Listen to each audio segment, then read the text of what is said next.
Hello and welcome to Console Shock, retro and modern gaming chat with me, Trev, with Stu, and this time, because it's a very special episode, we have Al joining us, because it is the 100th episode of Console Shock.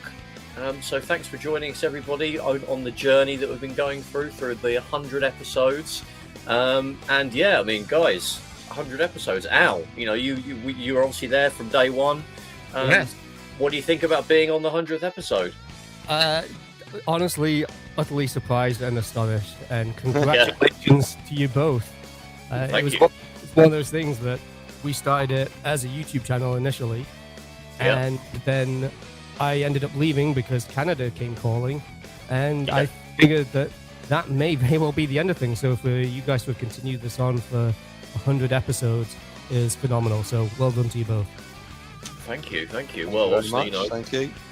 Yeah, as you say, we actually your first sort of episode back, and thankfully now you've been able to join us, you know, multiple times, and we're going to keep, you know, you're going to keep coming on periodically going forward. It was actually the 75th episode when we chatted about how the whole thing got started with Console Shock. So if anybody's not heard that one, go back to episode 75. We actually talk about how we actually got started with Console Shock and what inspired us and all that sort of stuff. Stu, what are your thoughts on this crazy amount of episodes? Yeah, I think it's absolutely crazy, and it's almost just become sort of, you know, something I do every sort of couple of weeks, and sort of sit down and sort of do the podcast. And I've always sort of described it as I enjoy the process of doing it, and you know, not really any of the other bits about it. And it's quite interesting, you know, get comments and things sometimes, but actually doing the podcast and, you know, having a great chat with you and having the guests on, having Al come on, and you know, that's what I enjoy really, because sometimes you know, everyone's 9 to 5 is, you know, you're talking about, in my case, plasterboard, and Trev, you know, you're talking about websites and you know, that type of stuff, and Al talks about what he does. And actually having a sort of an hour and a bit, sort of, you know, chatting about computer games and having a bit of a laugh, I think it's great fun. And, you know, hopefully we'll do another 100 episodes, not 200 more, maybe just another 100. And then just quit after that. It's going to get quit. Yeah, we're going to quit when we get to 200. Nothing more to talk about. We've done it. We've completed it. Yeah, I'm already struggling. Like, I always put some video game music as the intro. I didn't used to at the beginning. It was just so high. I just felt we needed something to warm us up a little bit. So I'd pick a sort of, you know, some video game music that I like, and I'd put it in. Sometimes I didn't use video game music. It was other sort of pop culture things that wouldn't get me a strike, because a lot of the time it has gotten me a strike on YouTube. But so I'm kind of struggling to find things sometimes to have, but I always manage to find something. I think the reason why we've kept it going so long is because we keep it simple. Obviously, the production value isn't hugely high. We know that. We kind of joke about it. We're definitely not going to compete with the Retro Hour and even things like Arcade Attack and, you know, other stuff that we watch on YouTube, like LGR and 8-Bit Guy. Even that like Star Trek podcast that started, I think, Long Range Sensors. I've listened to that. That's really good. Have you heard of that? That one, honestly, I've listened to all of the episodes. Absolutely love it. Good. Yeah. Good. Because Just ring a bell. Yes. Yeah. Have you listened to that one, Al? A few times. Yeah. Yeah. Leaves a bit to be desired. One of the co-hosts is annoying. First begins with T. I can't remember the rest of the name, but obviously Al does a great job on that, and it's, you know, a different level really, which is awesome. But yeah, we've always tried to keep it simple, and we keep threatening to do something video based.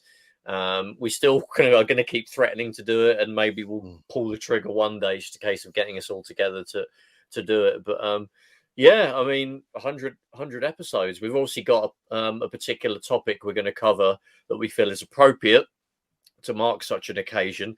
But just to warm up, let's just talk about what we normally do. Al, what have you been doing sort of gaming in the world of video games and gaming in the last few weeks? I've not really been doing too much in the way of gaming other than just playing some older Game Boy games. I recently just got into Stargate, which is a very mediocre puzzle game. for the Game Boy. Yeah, I didn't even realize that Stargate was out for it, and it's almost kind of like a top-down Tetris style game, but looks a little bit like Tempest as well. Oh. So kind of weird, and it seems it's okay. It's mediocre, I would say, but it's been an interesting distraction. But most of my time, I've been trying to get outside now that the weather's getting better. Went down to the ocean, thought I was going to go for a swim. My God, it was windy and cold, and so that didn't happen. Don't blame you. Don't blame you. No, I'll get hypothermia. Another time. And I think as well, I don't know if you're doing any of that this week, but I know you've been like modding, getting out the soldering iron and actually modding Game Boys yourself by hand. Is that something you've been doing still? Kind of. I've only been doing it slightly. I'm kind of getting into it a little bit more. I've got a lot more equipment. I've got all of the bits that I need now, so I'm able to just slowly go through it. I'm not wanting to rush. Is the big thing. I just want to take my time, just as a nice, calm, relaxing hobby, and then hopefully by winter, when I can't leave the house because of all the snow here in Canada, it'll be something I can just run with and be a little bit more experienced by at that point. That would be cool. I mean, we've covered the original Game Boy before, but we haven't really gone hugely into modding. I mean, we don't really. It's probably something that I would have been wanting to get a guest on. But you know what, if you're going to be doing that yourself, you'd be a great person to talk about with that once you've got done some bits and pieces to those Game Boys. So that'd be really interesting. Yeah, I've got the original. I've got a few originals. I've got a few Game Boy Colors. I've got a Game Boy Advance. There's I need to get a Game Boy Pocket at some point to mod that as well. So I've got a whole selection of them all lined up. That's a great machine. So yeah, the Pocket's a great machine. It's so small and the screen is a lot nicer than the original DMG as well. A lot more contrast and not as blurry. So yeah, cool. Stu, what have you been doing? Well, I bought that new Mario football game, and I'm not really a fan of it. No? Why not? No. Well, I watched the review, and it was like I watched the review on the day it was coming, so I couldn't cancel it. But it was sort of described as a sort of fighting game come football game. Yeah. And obviously, I guess that's in the title. So maybe I should have been a bit more aware of that. But I just didn't get on with it very well. So, I thought, no, I could really get into it, but no, it just wasn't for me. But the other thing I've actually related to what Al's been up to is with modding is I really want to get one of those X stations for the PS1, but actually get the machine done with the X station in, and I think you've got that done, Trev, if I remember correctly. Yeah, I actually bought a pre-built one, so I didn't mod one of the ones I already have. But yeah, they're not cheap, unfortunately. You probably would save a lot of money if you could do it yourself. There's some soldering involved. That's the best way, but you could probably save money if you've got one of your old ones lying around. You could send off to someone. Yeah, is that what you're gonna do? I think I'm gonna buy one already done. So I found a guy on Etsy, and he's on eBay and Instagram and places. So I think it's quite sort of reasonable. And I thought, well, I've got loads of PS1 games. I'm stick a few on eBay and sort of get the money for it rather than, and then I'll sort of act like I haven't really sort of paid for it really. But so I'm looking forward to getting that at some point. But they're brilliant. They're well worth it. I mean, the PS1 is it's kind of, depending on what week you ask me, it's either my favorite system ever or it's second to the Amiga. They sort of swap. they sort of swap. But yeah, the X station's great. You can just have put every single you need a fairly big SD card. If you can even afford like a terabyte, you'll be able to get every single game that ever came out. Really? You don't really need that. Probably a 256 gig, I think, is what I've got. And I just have to, I've got like a curated list of still about 500 games, and probably lots that I'll never really play. But I downloaded the entire complete PlayStation 1 US library, and I kind of just sort of manually went through and just picked what ones to copy over to the SD card. And it ended up being about 500 within, trying to stay within the limits of the capacity. That was a kind of a day's undertaking, that was, but it was worth it. You just slap them on there and then you're done. And I want to get the Mem Card Pro though, because the trouble is you run out with so many games. A 15 block standard memory card is kind of, you'll use that up with just a handful of those games now. And some games, I remember Premier Manager 98 for the PS1. Used up an entire memory card. Really? To save, yeah. So you had to dedicate one whole memory card to that one game. There was others that did that as well. So I want to get a Mem Card Pro, which is it's a looks like a normal PS1 memory card, but it's got an OLED screen on it, a very small one, and an SD card slot. So you stick an SD, like a 1 gig SD card, a crappy, cheap, £5, 1 gig SD card. And that's the equivalent of like something like 80,000 memory cards or something. Oh, wow. And it works with the X Station because it will pick up what game you're loading and it will automatically load the virtual memory card that you've already used for that game. So you don't have to worry about, putting in, if you've got a whole bundle of memory cards, you have to figure out which one was the one that's got the game that you're playing on it. You just have this one Mem Card Pro, and you can just keep it permanently plugged in. And it's got a Wi-Fi chip in it as well. Oh, wow, that's good. So you can go into like a web interface, and you can like copy your saves over from the Mem Card Pro. So yeah, done a big advertisement there for the Mem Card Pro, but it's not cheap though. They're about £70. Oh, yeah, and I'll see how I get on first. See if I need it. I didn't think I would need one because I've got a few memory cards lying around from back in the day, but it got really annoying trying to remember which one I need for whatever game I fancy. So it's really become a necessity. So yeah, check that out if you get one. Myself, I've just been playing Amiga actually the last couple of days. Dug out my Amiga 1200. Managed to do. I mean, I've got no room for it on my current retro. Well, it's not mine. It's just my general gaming unit. I've got no room for it on that, so I had to sort of come up with a thing where I've got like an office chair that's got a really nice flat sort of surface to it, and weirdly that fits like an Amiga 1200 and a little flat panel display that I use, like a 20-inch flat panel display that I just use for something like if I want to use an Amiga or something. And I'd sort of plonk it on there, and it actually works quite nice. I can sort of sit on the sofa, and I'm within arm's length of the Amiga. If I budget right up flush against the sofa I'm sat on, and I can just play a bunch of games. So yeah, I've just been doing that the last couple of days. So nothing mega exciting. But yeah, actually, Stu, yeah, you've got loads of Amigas, haven't you? You love buying Amigas. I love the Amiga, but I haven't got one.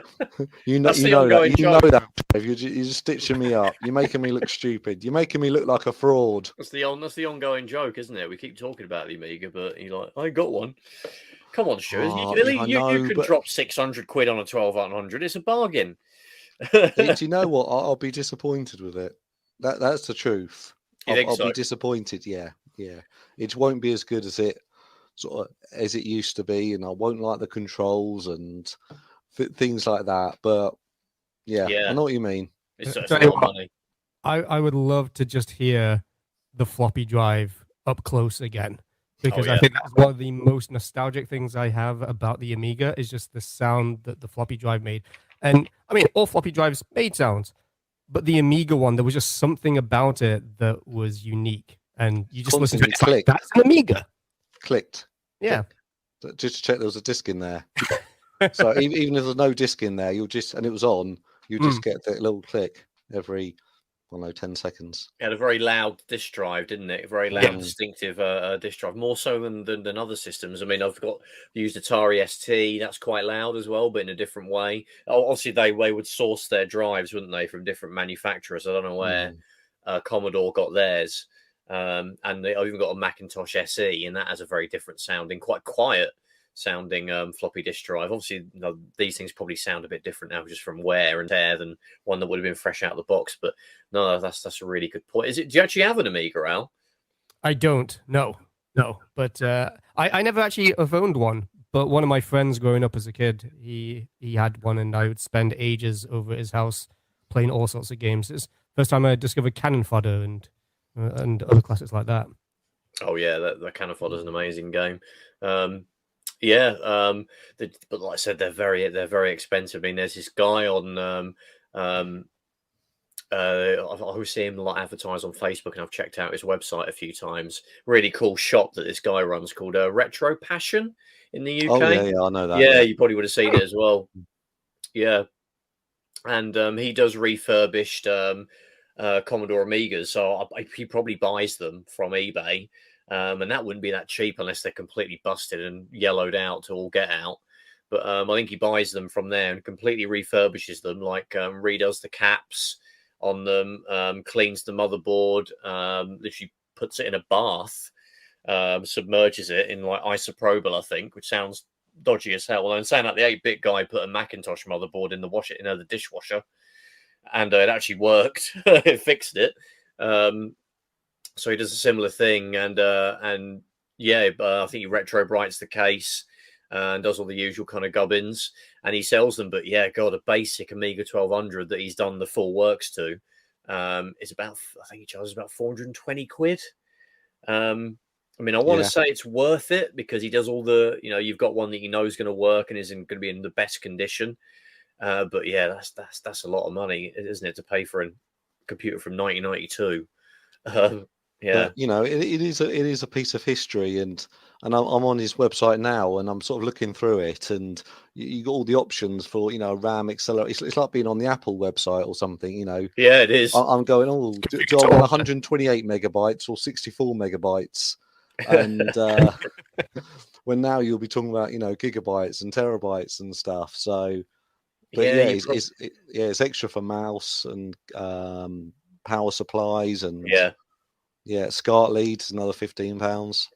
Well, I spent a lot of money on mine, but that was just from manually just buying it all over the years. I got the initial, just the Amiga on its own, 1200. Didn't have anything done to it at all. It was just a basic Amiga 1200. I think that cost me about 290 quid on its own. It's in really good nick though. And I bought an A12000.net case. So I replaced the case with a translucent case. Oh, nice. Which is obviously looks great. I want to get another one, actually. I want to get the standard white one. So I would like to put it back in a white case again. They're about 100 quid. So it's not all the same time. This is over the years. I've just piecemeal bought these bits. And I've got an accelerator, which put it on a 68030 inside it, 40 megahertz with 128 mega RAM. So real like overkill. And that was about 160, 70 quid, I think. I got the caps done on it. I sent it to Amiga Kit, I think are based in Wales. I took the motherboard out, posted it to them, and they did the caps. That wasn't that expensive, about 60 or 50 or 60 quid. So I got that done to it.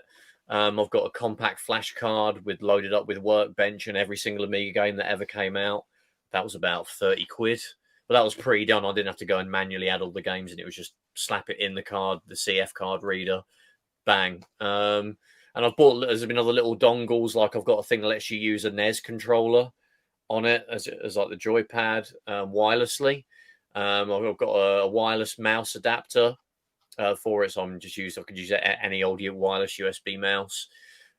So yeah, God, it probably comes to about 600 quid or something I've already spent on it over the years. If I sold it, I'd probably get most of that back, I think. Oh, easily, if not more. But I'm not going to sell it, so screw all you guys. Well, just imagine going back to your childhood self and saying, one day, you will own every single Amiga game ever made. Wow, that'd be a dream. On the hard drive, and you can boot it up, bang, you can just play them. On one place, yes. On an accelerated Amiga 1200.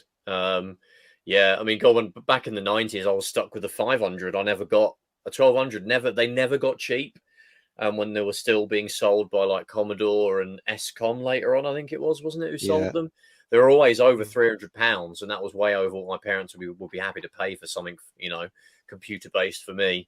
So when I finally got one 6 or 7 years ago now, it was awesome to finally own one. It's probably the best one to get these days as well, because you can throw everything at it. And I mean, the goal in those days was to get it, certainly in the late 90s, was everyone just wanted to put it in a tower, didn't they? They wanted to get a tower case, stick it in the tower, and then you can go nuts on the upgrades and like make it probably nearly as good as like a good Pentium PC, that was sort of contemporary to it at the time.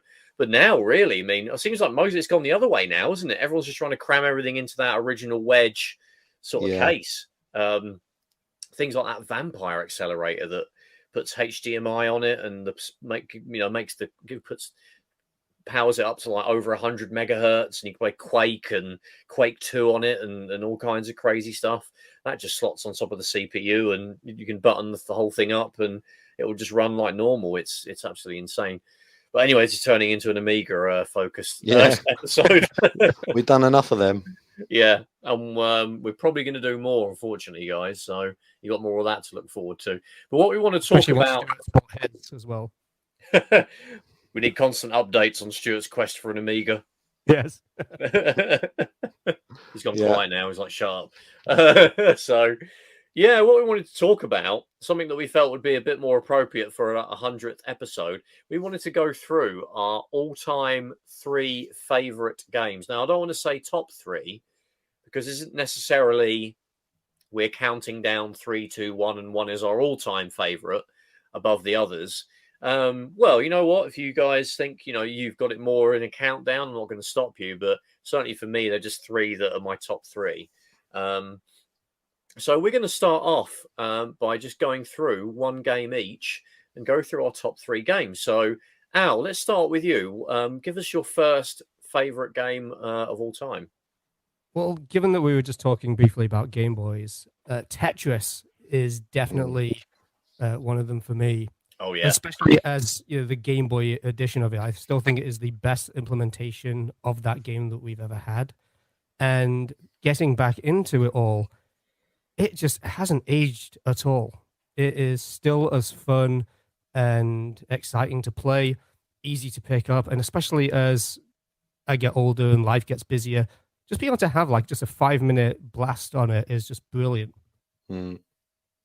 100%. And I was I don't know, it was always a cracking game for me, and it was just so much sort of, even though what you do, just putting blocks down, but the times I've been away on holiday, and you just get so much depth into it, and you think it's just putting them into a line, but then actually when you start playing it and you start memorizing the patterns and things like that, there's a hell of a lot of skill to it. And I really enjoyed it. I thought it was a cracking game, really good.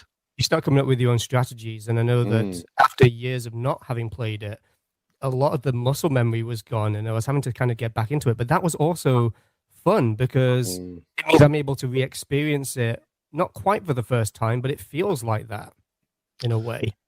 Did you ever watch a channel called The Retro Future? And, yes.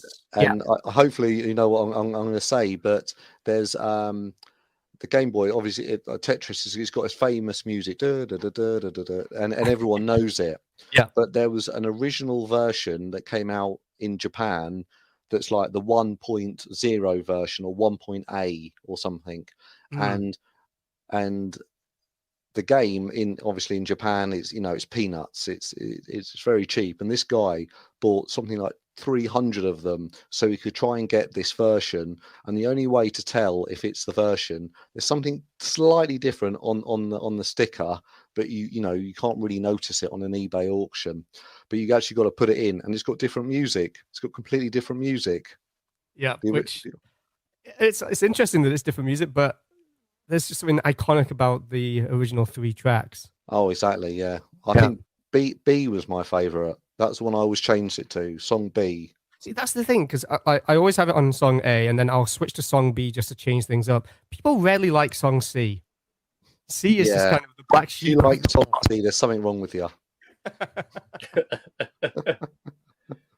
Yeah, obviously it was incredible in terms of like the sales. I mean, it really when you say like there's the term killer app, as in killer application, and it's basically people buy the device or the computer platform or the games console just to play that game or to use that software. There's tons of examples. Things like not necessarily often it's something that's early in the life of the system. There's obviously games that probably come out later on for a console, but initially, when you're talking about the NES, it'd be Super Mario Brothers, Mega Drive, Sonic the Hedgehog, Super Nintendo, probably. Well, some people say Super Mario World, others will say Street Fighter 2, PlayStation, Ridge Racer. Even computers like the Apple II, it would have been VisiCalc. things like on the Macintosh, it'll be I desktop loved publishing. VisiCalc. Oh, it was one of the Trev, greats. honestly, the hours I put into VisiCalc. How many did you put in? Oh, one.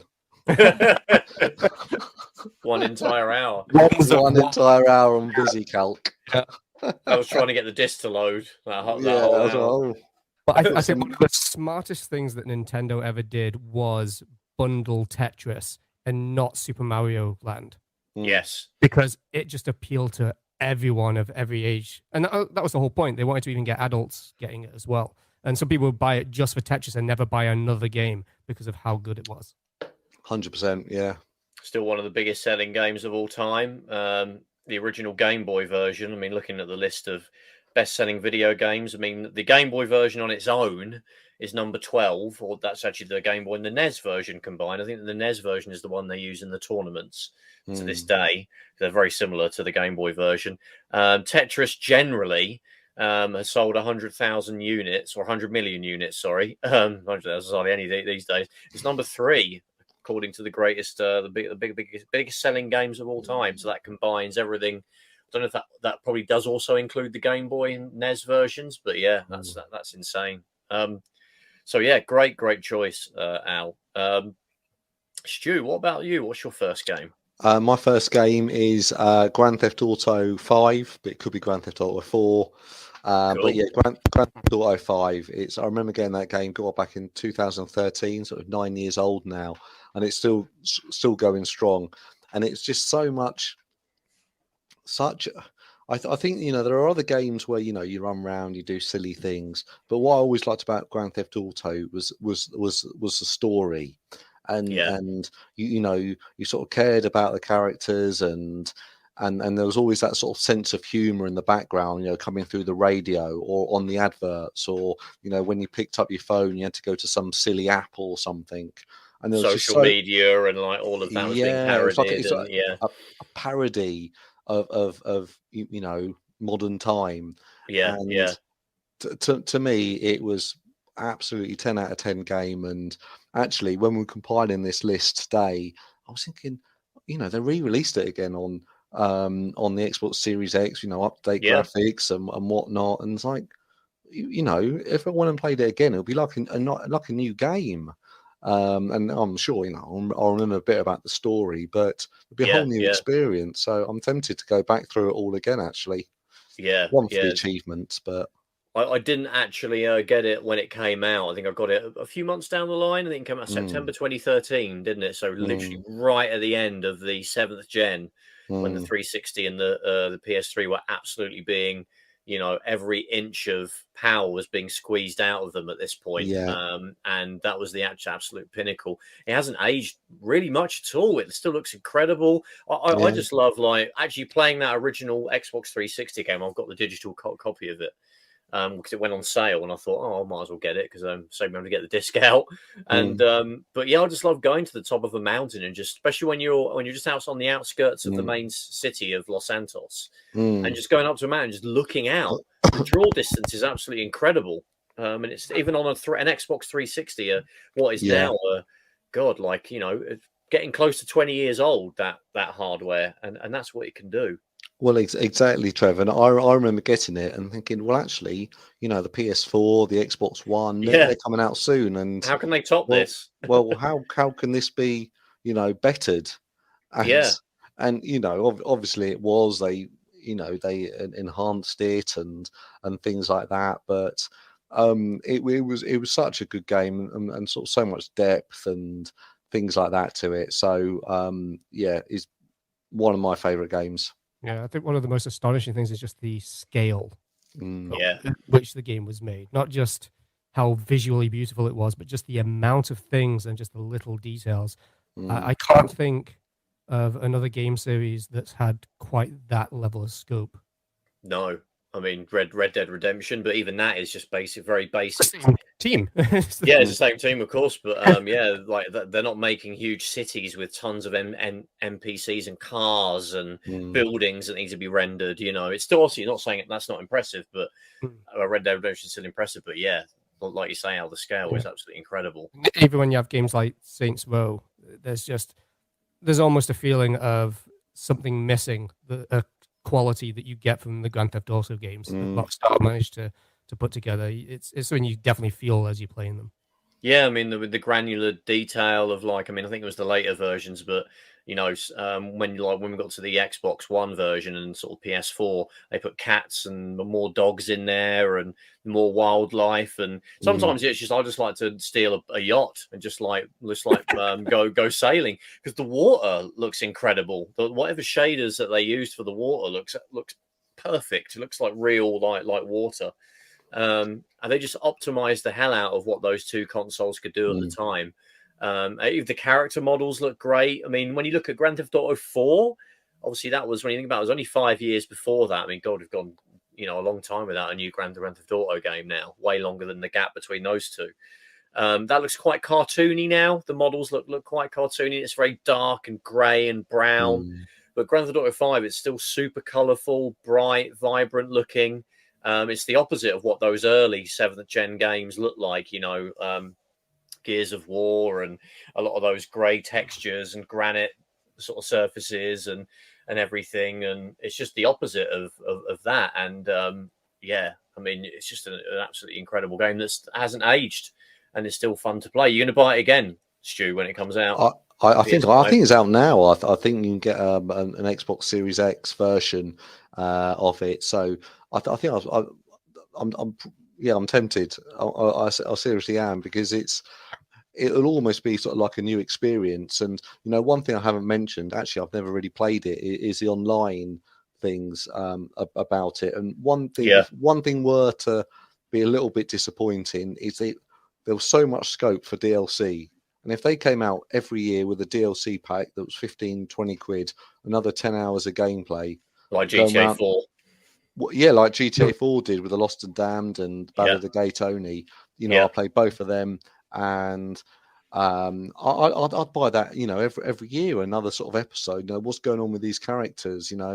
Where's their life taking them? And that was something I was always sort of disappointed that, when the PS4 version came out, why didn't they, do another, load more sort of missions? And I know they put a lot of focus on the online side of things, so maybe I'll get my enjoyment out of that, but I'm not really investigated that much.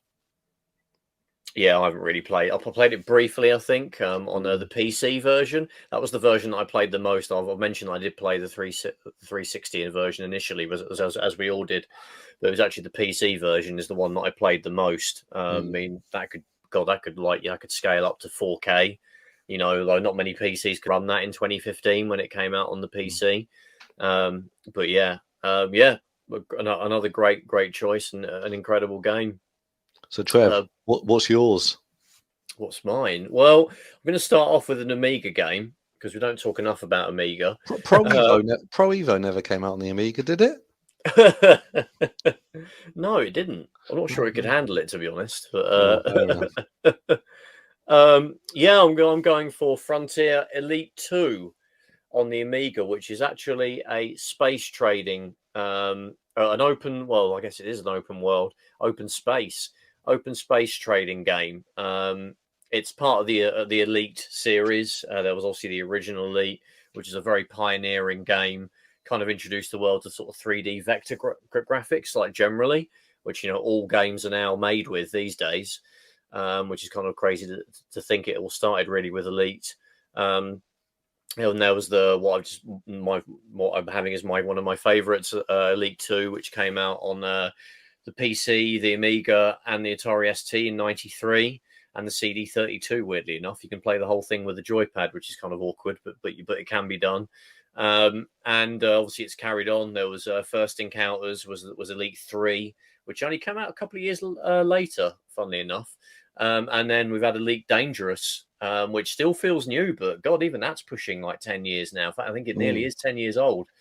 And that's the current, that's the Elite 4, effectively, which I've also played a lot. It was probably the first time I'd ever experienced like an open world game, because you're basically given, you're given a spaceship, an Eagle long range fighter, I think it's called, and 100 credits, and you're basically told go and do whatever you want. There isn't like there is kind of you can join the army, and there's like a mission. There's missions you can do, and there's kind of a campaign that you can do with that. But outside of that, you can just go and do whatever you want. You could just trade between star systems. As long as you've got enough cargo, enough space in your cargo hold, you can buy items that are, and then cheaply on one star system, travel to another one and sell them for a profit there. You could just be a courier. There's a bulletin board that you look at when you're docked at a space station, or you've landed on a planet, which a station that's on a planet. And you can take courier jobs and just courier, parcels, I guess, or whatever someone wants you to courier for them, even contraband, which you have to be careful because the police will come after you and chase you if they see that you're carrying that, and get paid for it. You could just be all out. You could be a nasty piece of work and basically become a pirate, and just attack other ships. And if you're well armored, you can destroy other ships, and you can actually pick up their cargo that they leave behind, or you can even harvest the alloys from the ship's hull that's floating around that you've just blown up and sell that. You can even take bounties. You can upgrade your ship. And one of the upgrades is a thing that tells you you can scan another ship that's flying nearby, and it can tell you if there's a bounty on that ship, and you can then destroy the ship and you'll get money from that. You can upgrade your ships. You start off with your basic fighter, as I just said, which is quite a small, fairly weak ship, but hopefully you'll earn more money through trading or whatever job you end up taking for yourself. You'll get bigger and better ships that have larger cargo, have various weapons, hard points, so you can attach bigger lasers, shield generators, auto repair systems, ECM systems, missiles, turrets. You can go absolutely nuts with this and really trick out your ship. You can go nuts doing that. Obviously, you need a lot of money to be able to do that, but the amount of hours that I sunk into this game, not using any cheats or anything, just I think the only thing that I did was there was a guide in one of the Amiga magazines, and they gave you a really good trade route that earned you a lot of money. It was like shuffling between the Barnard star system and Sol, which is our star system, and selling stuff back and forth between them. And I must have done that one trade route for 60, 70, 80 hours till I earned literally millions of credits. So I could literally buy, progressively got bigger and bigger ships through that time. So my profit had got more until eventually I had enough money that I could just think, sod it, I'm not going to be a trader anymore. I'm just going to become a pirate. Bought a whacking great big ship. I had to hire a crew because some ships are so big you need like several people to make it run. So you have to use those bulletin boards I mentioned at space stations to Trev, quick question. How many discs was this game on? One. But isn't that insane? It's and it's literally the entire Milky Way galaxy. And it's an actual real life interpretation of that galaxy. It's got real star systems with the actual real names. The distances are accurate. So yeah, you use hyperspace jumps to jump between star systems. That has a range, so you can't just go off anywhere, in one jump. You might have to do multiple jumps to get to where you need to go. You need fuel for that, of course. So you have to stock up on fuel if you've got the room for it. But yeah, all of that on a single 880k disc. And it doesn't even take up the whole disc. It only takes up about half of a floppy disk. So that's when you think like Bart versus the Space Mutants on the Amiga is like 3 discs. Yeah. And one of them is just the intro. There's no game on one of the discs. It's just the intro, which is kind of cool. It's a little animated intro, like in a little episode of The Simpsons running on your Amiga. But yeah. It was always Frontier Elite 2 was always it always looked like I had a steep learning curve. I think I had the game, maybe a copied version, sort of back in the day, and I'd always sort of play it, but I never know quite what to do. I think I'm with you on that. And I was like, oh, hold on, what? And then people tell me, oh, it's brilliant. You can be a pirate, you can do this, you can go there, you can trade that, you can do this, you can do. And I'm like, oh, I can't work it out. And I think I just gave up. Yeah, you know what? I think I was the same. I think I had a copied pirated version, and I think it piqued my interest when I tried to play it. 'Cause I thought, oh, this looks like something I would like if I could figure it out. And I think I Mm. saw a boxed copy of the game secondhand in a charity shop with all the manuals and everything. Oh So I wow. was like, oh, great. I can just actually, read how to play the game now. Yeah. 'Cause it definitely wasn't pick up and play. And I read through it; it made sense. I knew what all the controls were. And then I just went crazy. It would have been hundreds of hours that I sunk into that game. I think I've still got my save. I think the disc still works with my save. I've played it since then. And also it was a 3D polygon game on the Amiga. It was helped by the fact it took place in space, so it was just blocky spaceships. So the frame rate was tolerable most of the time. But God, running it on that stock 7 megahertz Amiga 500. When you were docking at a space station or landing on a planet, it would literally become like single digits at times. But now you can run it on, if you've got an accelerated Amiga or you're using an emulator, you can crank up the megahertz and it's super smooth. And people have ported the game so it runs natively under Windows and Mac OS, and with updated graphics and everything. They've reskinned everything so it scales up nicely to modern displays. So you can play that now, and that's probably the way to do it. And of course, there's Elite Dangerous.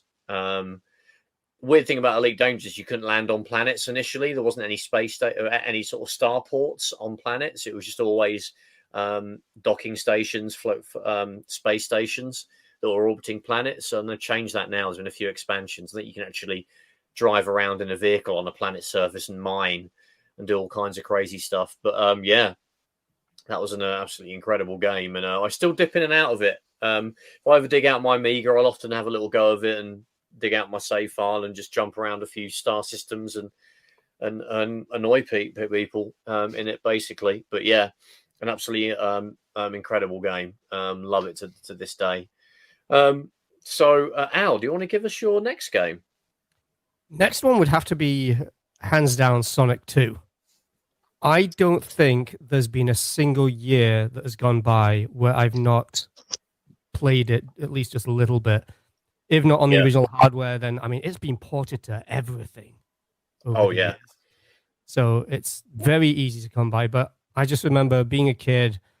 We were just the age where we were the right age for Sonic when it came out. Yes. And Sonic 2 just felt like it just blew everything away. It's everything that you wanted in a sequel. It's like, how is this so much better? How can it get better? And just so fast paced. People have talked about Sonic for decades, so I don't feel like I need to say too much more on it. But yeah, it's always been just a long-term favorite of mine. It's probably got my favorite Sonic sprite. The actual Sonic the Hedgehog sprite is kind of the best version. They kind of changed it quite dramatically in Sonic 3. I like that sprite now, but not as much as the Sonic 2 one. That's almost like the perfect. It was a bit larger than the first Sonic game, and a few more frames of animation. And obviously, and I think the game was just better generally than the first game. The stages are a lot more expansive, a lot more imaginative. That second stage, like Chemical Plant, the speed that you built up in certain areas as well. Yeah. The music going along with that. It's one of the best. I think the original plan was that they were going to have that later in the game, and they were like, no, we need to have this early on so that people can at least experience all of the speed and everything. Yeah. Yeah, and obviously introduced Tails, which is super important to the sort of Sonic lore. And although he was kind of a bit silly, and it was funny the way he died multiple times, when you were trying to sort of run through a stage. But yeah, an absolute sort of icon of like Sega and like the Mega Drive, and yeah, as you say, Al, tons of compilations. It's coming out again in the Sonic Oranges. Oranges. Yeah, always good to call anything like that. Oranges that's coming out in a few months, I think, pretty soon. Yeah, not long. And yeah, and just to your point though about having Tails, that was such a genius idea that it was not required for you to play that, and even if you were playing, it wasn't pertinent to, like, if Tails dies, then you lose progress, which was great for younger siblings to join their older siblings.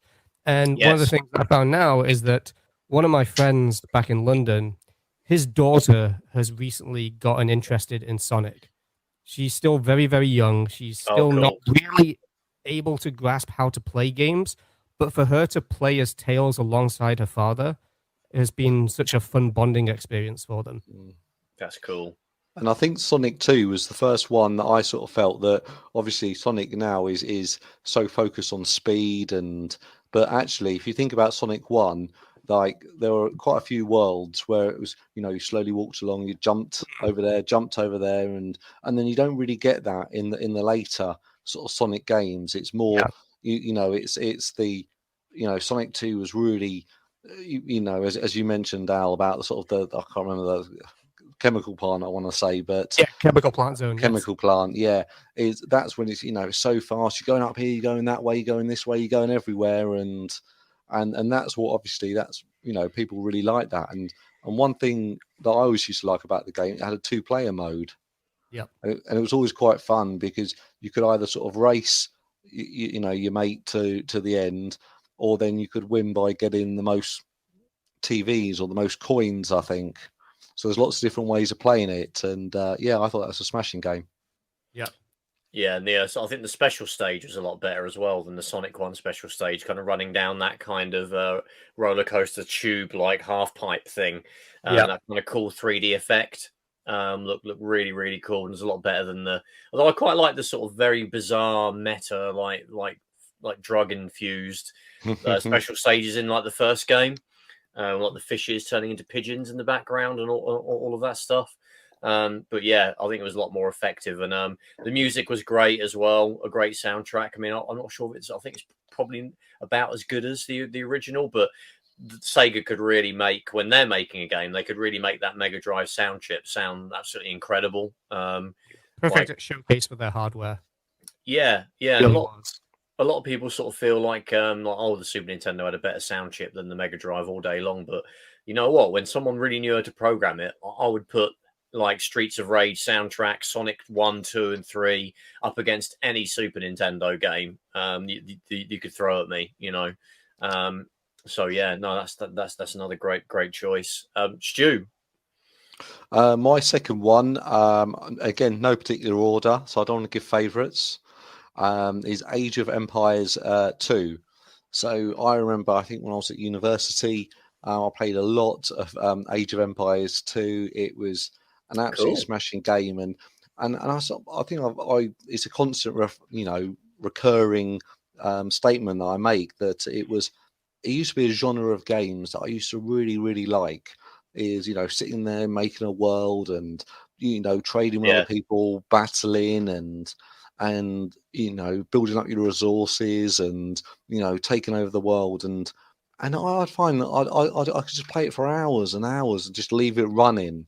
And I used to love leaving it running and then coming back, from a day at uni or at work or somewhere, and I had 1,000 gold and all the wood that I needed, and I could beat those pesky Romans or something. But some city with world domination. Exactly, and they weren't they didn't use their time to their best, did the Romans? So I can't remember who I was. Always the same people. Anyway, I'm not quite sure who I was, but I thought it was absolutely brilliant game and had so much sort of depth to it, and you could. There was the campaign that was also sort of based on history as well, and then you could. But I always like doing the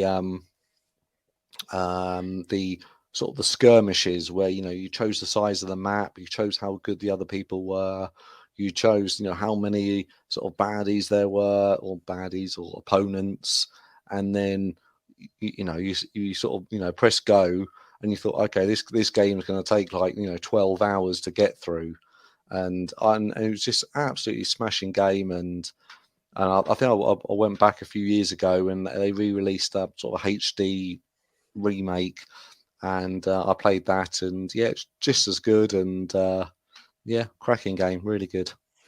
Was that obviously that was a PC game? PC game, so, on the PC, yeah. Did you play any of the other ones? There was the first one, the third one, and I never got on with the first one because I think the second one had lots of quality of life improvements. Yeah. And then the first one, you couldn't do that, and then the third one was kind of I don't know. I didn't quite enjoy it as much, to be honest. It was the second one was the sort of the sweet spot for me, and yeah, it just you find that some of these games there's so much depth that you've really got to know everything about everything to know everything that's going on. These got to be built so that can be built, and there's so much depth. But this had the right balance of understanding it and some complexity, but then I thought it was always quite obvious what you had to do and quite easy to get into it. But yeah, highly recommend it, and yeah, even came out on the PS2. Oh, cool! I didn't know there was a Did you play that version? Was it cut down? I guess. I never played it, but it's like one of the only games you can actually, if you've got a USB mouse, plug that into the front of your PS2, and yeah, you can actually use a mouse on it. So nice. It sort of feels a lot more like a computer game, but or a PC game rather than a sort of PS2 game. Yeah, they don't often translate very well to consoles, do they? Exactly. I knew it wouldn't have been good. I knew it would have been on the wrong screen resolution, and it just wouldn't have been as good. There's a few that do work. I mean, I've played recently SimCity 2000 on the Saturn, and that's actually not bad. It's a little bit slow to scroll around the map, but it's probably about the same speed that like a 486, 25 megahertz, would have been, which is pretty good. And it also takes up the entire internal save memory of the Saturn. So, so you try and get one of those save cartridges that plug into the top of the Saturn if you're going to play that. And I played the PlayStation version, and that was awful.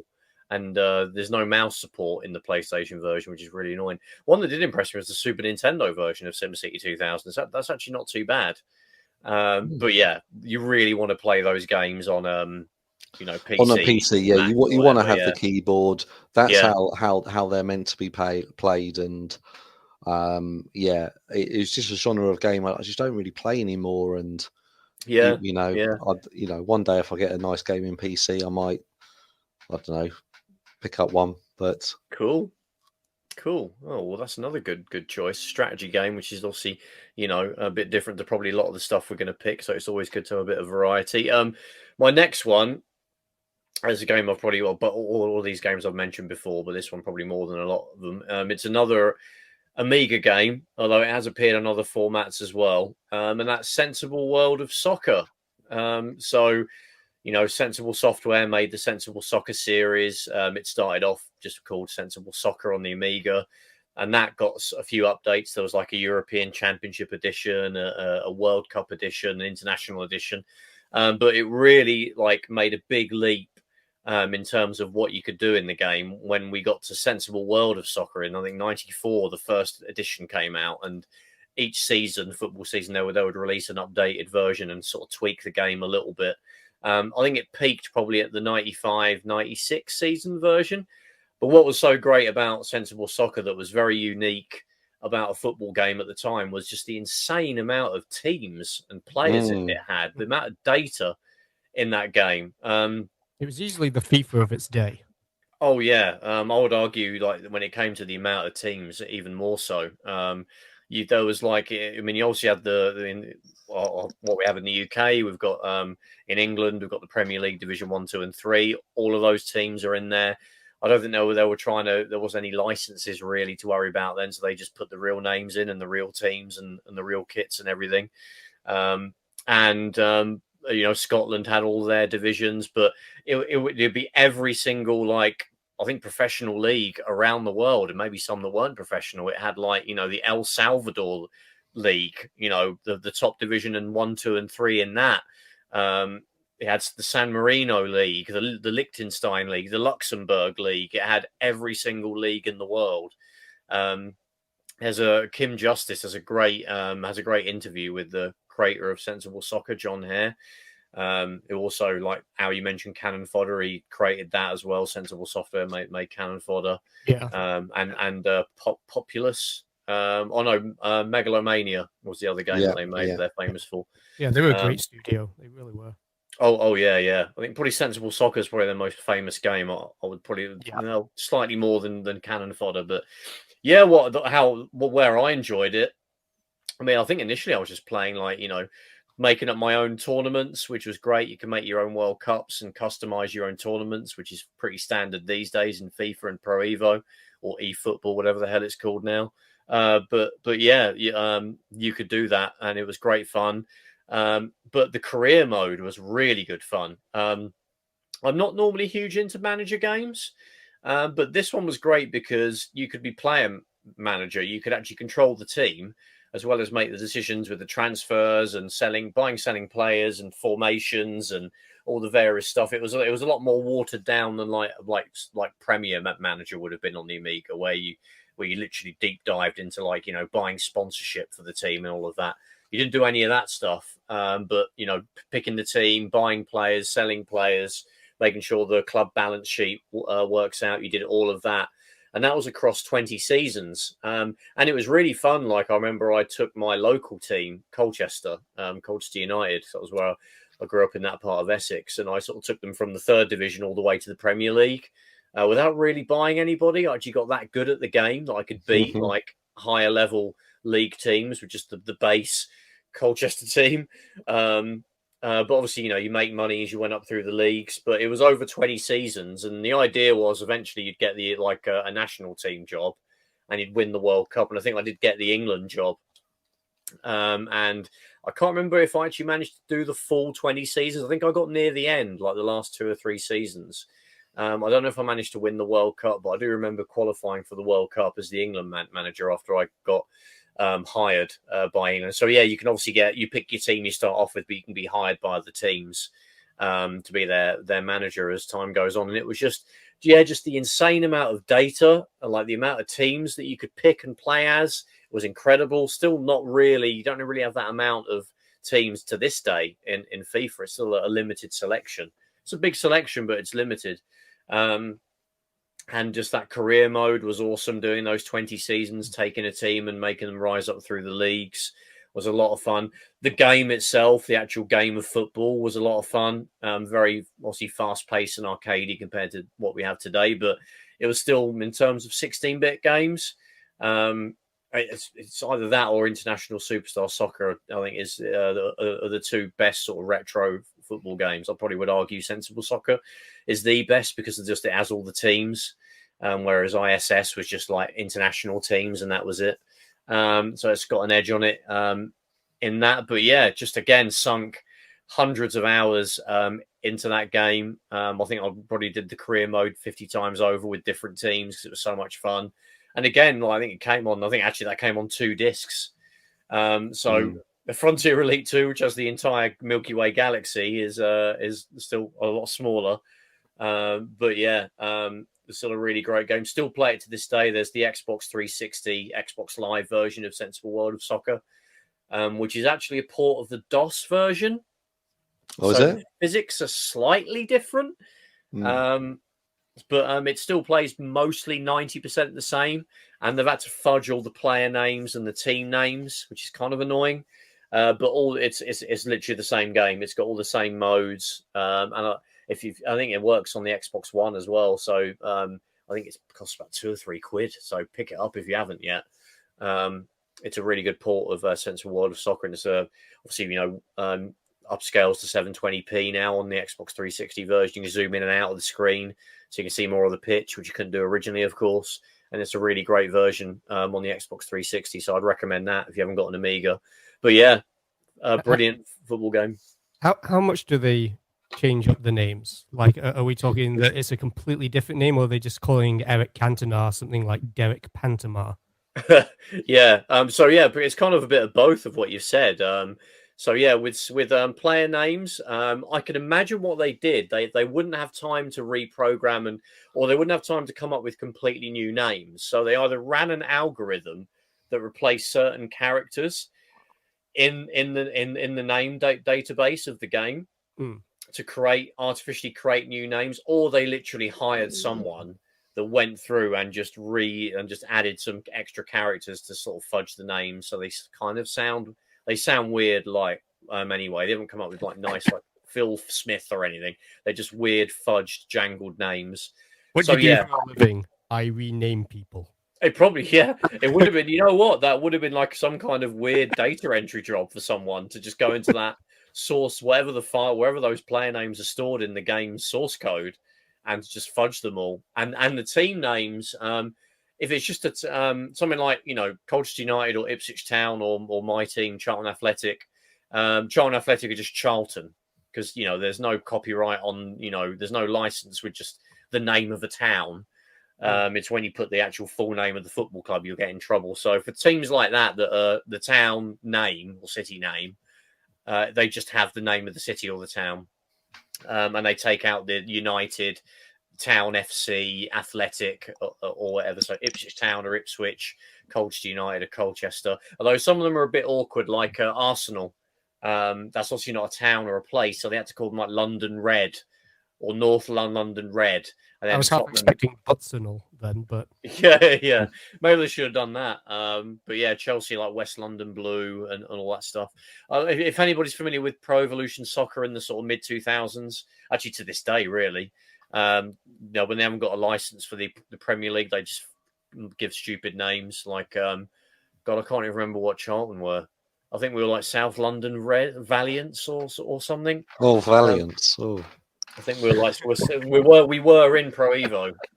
That's our claim to fame for a few years when we were in the Premier League. So we were in there as a fudged version of Charlton Athletic. So the real Charlton Athletic is kind of a fudged version of Charlton Athletic these days.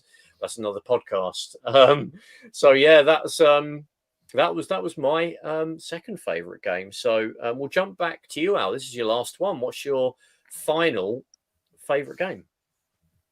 It was a little bit tough to actually decide on the three, but yeah, I think after just thinking about it long and hard, Minecraft ended up being the final entry that I slotted in there. It's a game that took me by surprise. I never thought it would be one that I would like. I remember very early into Minecraft's existence, there was a team of people who were making replicas of the Enterprise D from Star Trek as a life-size one-to-one model within Minecraft. And I remember looking and going, okay, that looks interesting. Obviously, it's Lego, but not sure it's for me. And it's when I found out that you can do electrical circuits, which they call redstone. That's when it kind of piqued my interest. It's like, oh, you can do what now?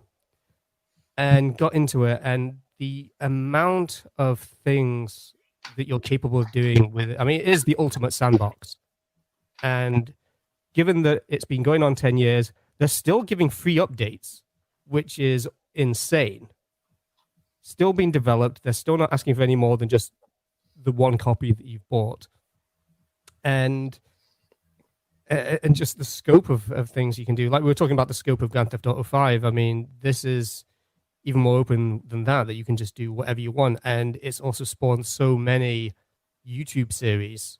My favorite one being Hermitcraft, which I find very entertaining to watch, just because you can just see all the kind of fun, wacky things that people can come up with. Wow. That's cool. Yeah, I've seen people do like CPUs in it. Like, you can like, obviously they create all the logic gates. Obviously you have to like have a microscope to be able to zoom into a CPU die to be able to see the individual like logic gates, because there's probably like, I guess, millions of them on like a CPU. So for people to create that stuff, that's absolutely incredible. And like, how much time would that take? That is insane. Yeah, there's so many different people who will play as well. Like you'll have your people who are very creative, like my friend Joel, who runs the Spawn Chunks podcast. He is an artist by trade, and he trained to be an animator as well. And so he can make these beautiful buildings, wonderful landscapes and things. And then you have people who will do redstone. You've got people who, who focus more on the survival aspect, and they're really good at battles and PvP. But then there is just this league of redstoner, which goes way above anything else. And the same for some creative people as well, that just make things that just the mind boggles as to where you even begin to do some of this stuff, and just the time involved as well, especially for playing in survival. Because if you're in survival, every block you have to earn. It's not just coming from a pallet as it is in creative mode. So when you see people build stuff in survival, it's like how many hours they spent grinding just to get the materials to build some of the stuff. Yeah, it's all inspiring, honestly. See, it's always been a game that I don't know. It's always like a real big sort of challenge, and you got to spend a lot of time sort of committed to sort of building something. And I've never quite understood it because I always thought it was this sort of crazy sort of open world game, and then I watched a Carl Jobst video. Oh yes.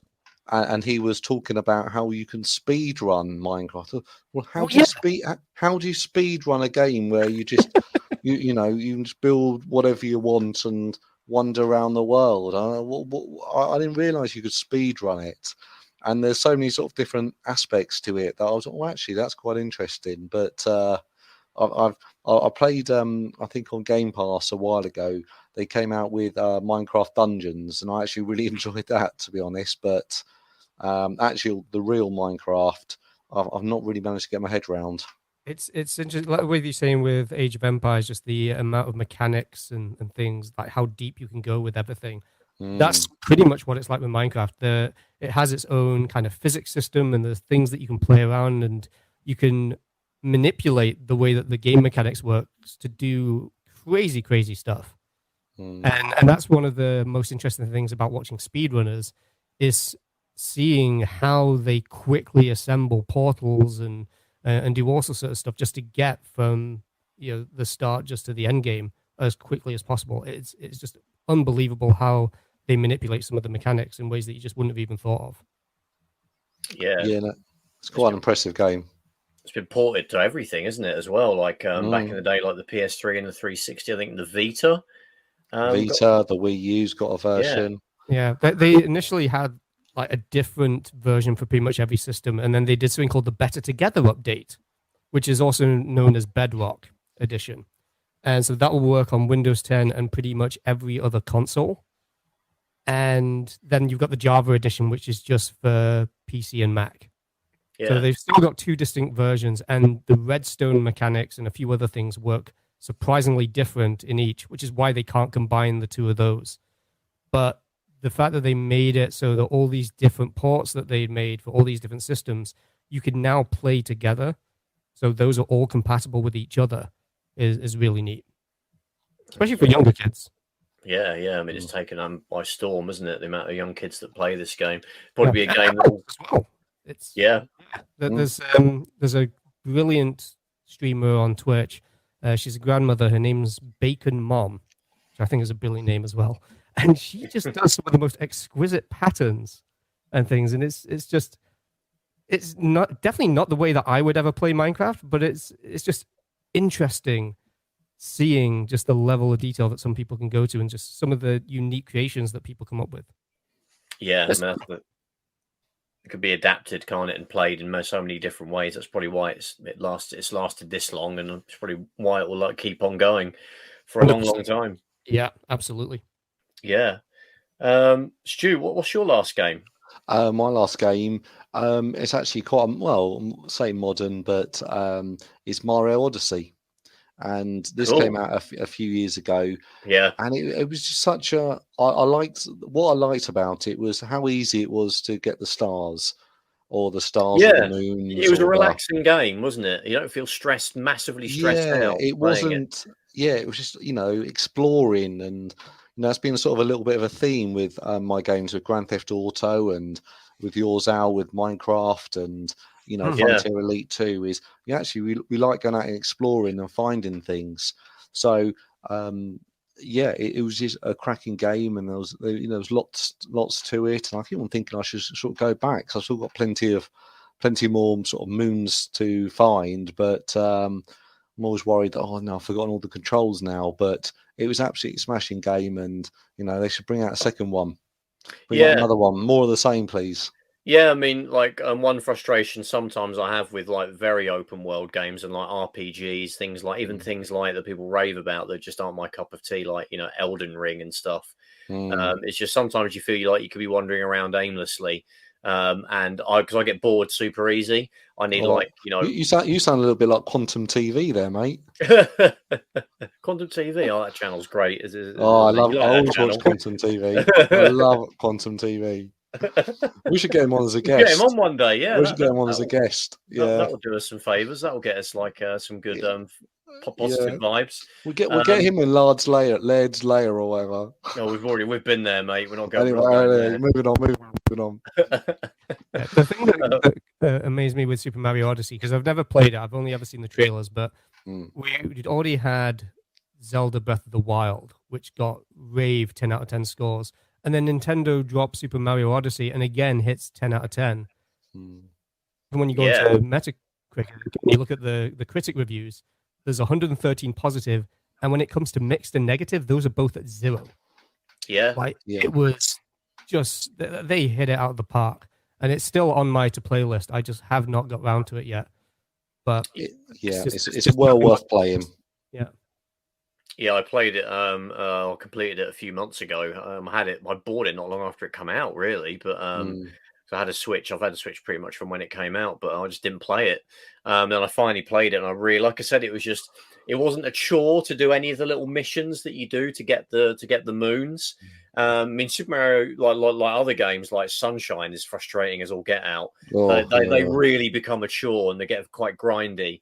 But I never felt like there were some of the boss fights that were a little bit harder, but I never felt like it was my fault if I didn't do it, and I pretty much knew what I needed to do to win. So the boss fights are really great. It's just a really good natural progression. You're on the cool little steampunk sort of ship that goes around to the different locations. There's sort of branching paths you can take. You eventually start to work out where a lot of the hidden moons will be, because there's similar sort of tasks that you aren't told to go out and do, but you kind of know they kind of apply, on the other worlds, like collect X amount of something, coins or particular types of coins. And you also get you can buy one, can't you? You can buy a moon on every stage. So there's one sorted for you without you really need to do too much. It just didn't. It was the structure of the levels, the structure of the mission and the campaign was just, it never got boring, never got tedious. It looks incredible. I mean, seeing the screenshots of Mario in a normal looking city was really baffling to me when I saw the screenshots. And when I played it, it made perfect sense as to how that happens.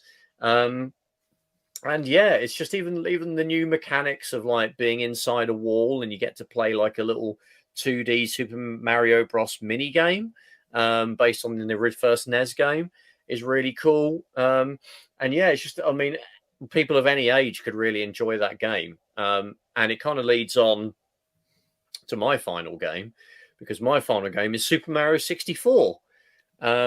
So Mario Odyssey, I think I've said on previous episodes when we've talked about it, it feels like Mario Odyssey is a real sequel to Super Mario 64. Because I wouldn't say Sunshine is. It's kind of its own thing, really. But yeah, I mean, Mario 64, I think it was more the experience of playing it for the first time around 97. And just being blown away by it wasn't really an open world game, but to be able to just that first bit when you're just running around outside the castle, there wasn't anything like it. I could go and jump and climb a tree. I could just go and swim in the moat. I could just run around and just practice silly moves and doing all that stuff without really being told to go somewhere or to have to hit a marker somewhere. It was just a completely open little sandbox, and that was just outside the castle. And then you actually went in. Obviously, eventually you had to go in. And then you got this cool level progression system of the castle itself, where the idea is you get stars, and the more stars you get, you open out newer parts of the castle. And that was just a great way to grip you into the game, because you want to know what that next bit of the castle is going to look like.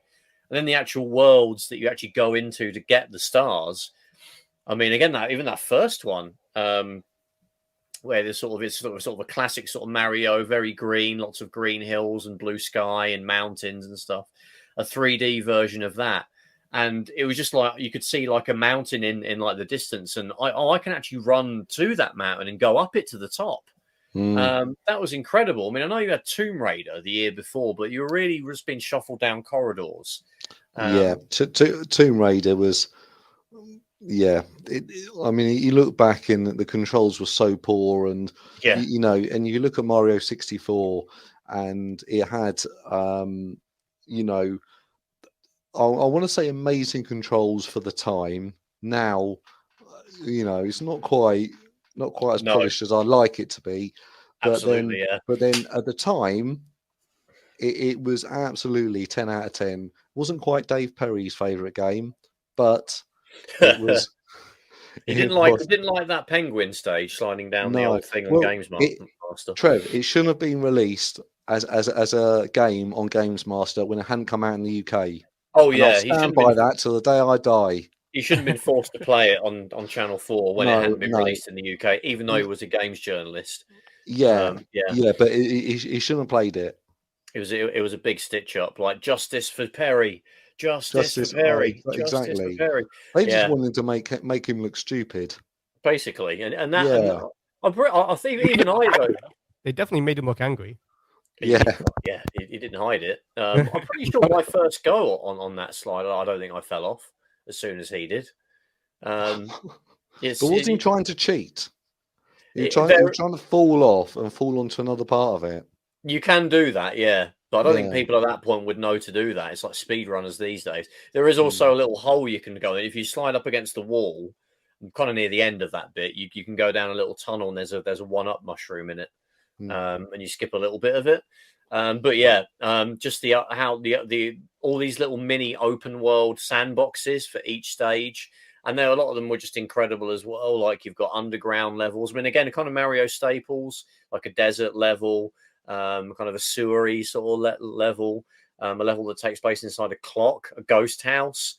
And it was all just amazing. And a snow level, all the little missions. That was unique as well. Like the structure of within these sandboxes, you had to go and do these little like tasks to get a star. And they're all quite unique. They didn't repeat too much because of the way they built the levels. You know, even though you're running around in the same place, the tasks were very different. Some would repeat, like collect the 8 red coins that are hidden throughout the level.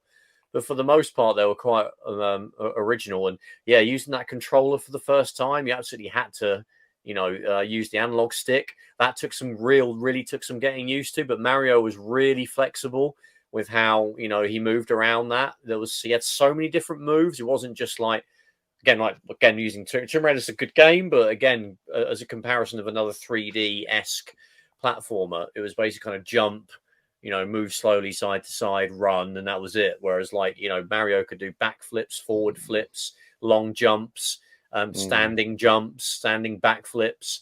I think Mario 64 stood the test of time.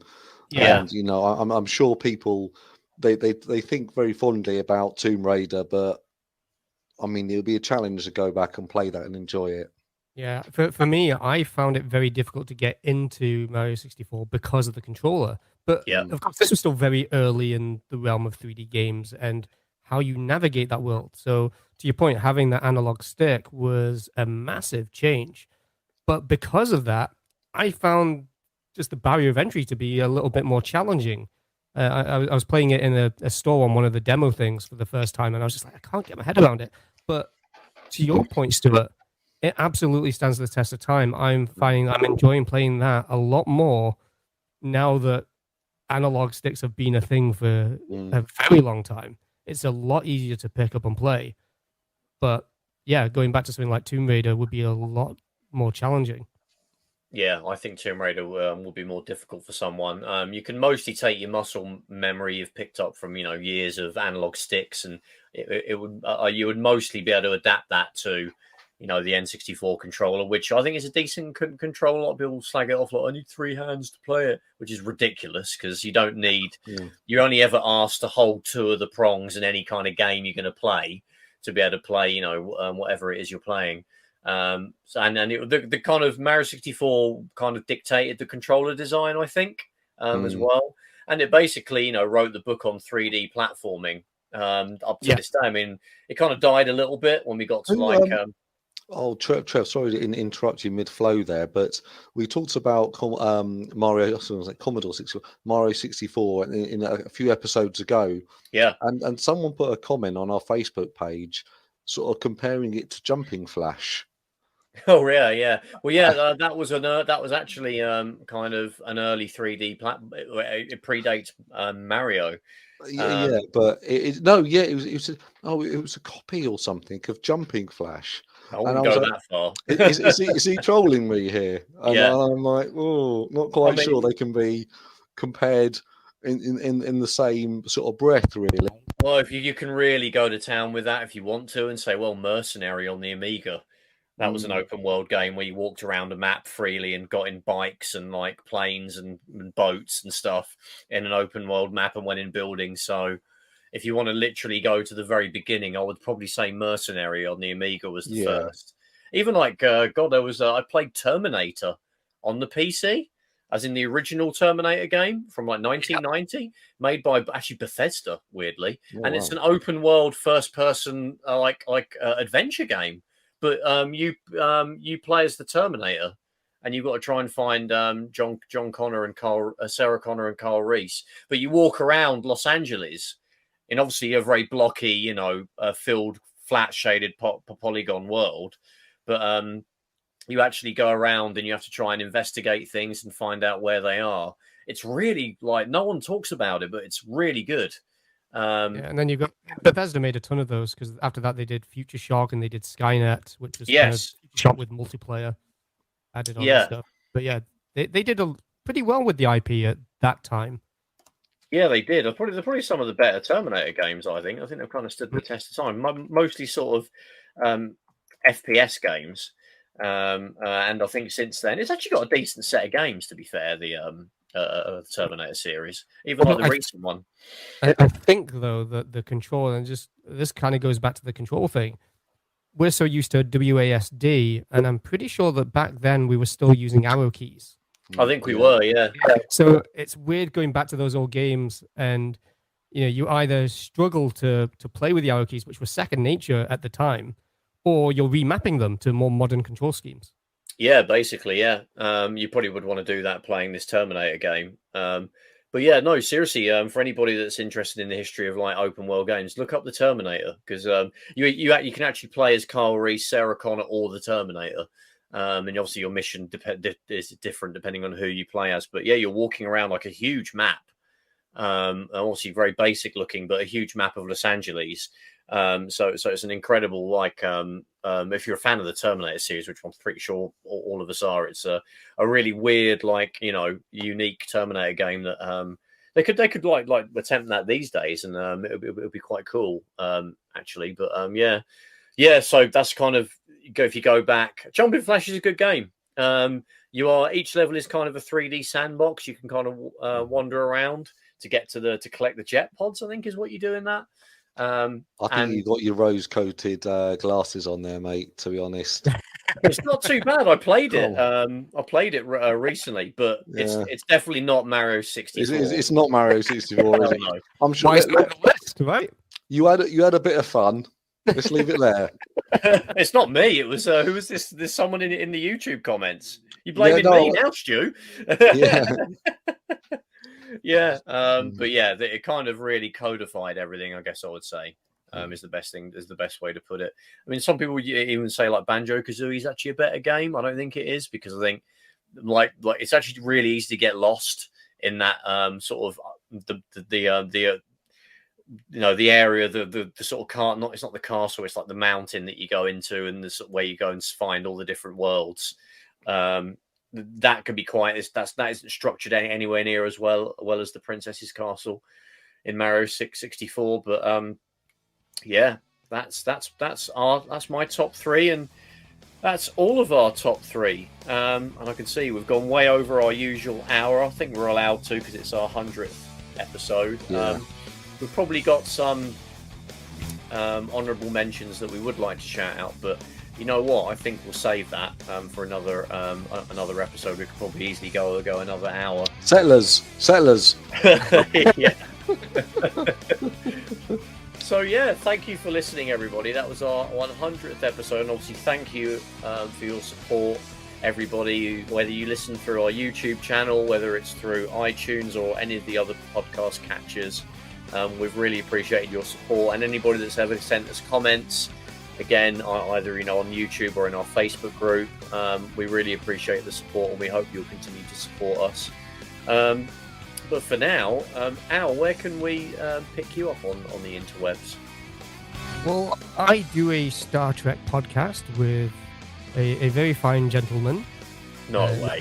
Yes. Longrangesensors.com. I'm sure that listeners have heard of that one before. And if you want to actually catch me streaming Minecraft, I do so on Twitch over at twitch.tv/AlistairMcFly, where I'm often coming up with all sorts of contraptions to torture villagers in creative ways. That's a great way of putting it. So yeah, thanks, Al. Obviously, check us out on our other podcast. We release episodes every couple of weeks. We've got other different things that we do alongside it for patrons. So if you want to get even more content, you can get some through that. Stu, where can you find us on the interwebs? You can find us on Facebook, Console Shock, Twitter, search Console Shock. We do lots of tweets about Review Tech USA. You can find us on Facebook under Console Shock and YouTube, and any sort of podcast client as well. But I want to just mention we've actually recorded our next episode, and that's with Joe from GameSack. So keep your eyes peeled, ears peeled. Keep your eyes out for everything that peeled, which will be coming out in a few weeks. Cool. Yeah, we don't want to reveal the guest though, because it's a big surprise, isn't it, Stu? So I think I just said the guest. Oh damn! We're not doing that episode now. We're deleting it. I don't think I said who it was, wasn't I? Didn't I? Yeah. So yeah, we actually recorded it a couple of weeks ago now. Funnily enough, didn't we? Yeah. So that's been sat in our queue, but that'll be coming out. You could be hearing that in the next couple of weeks. So stay tuned for that. But otherwise, again, thank you for listening. Thank you for listening to the other 99 episodes. We're really happy that you've been willing to stick with us. Here's to another 100 and many more after that. And thank you for listening, everybody. Take care. Cheers, guys. Take it easy. Bye-bye. All the best.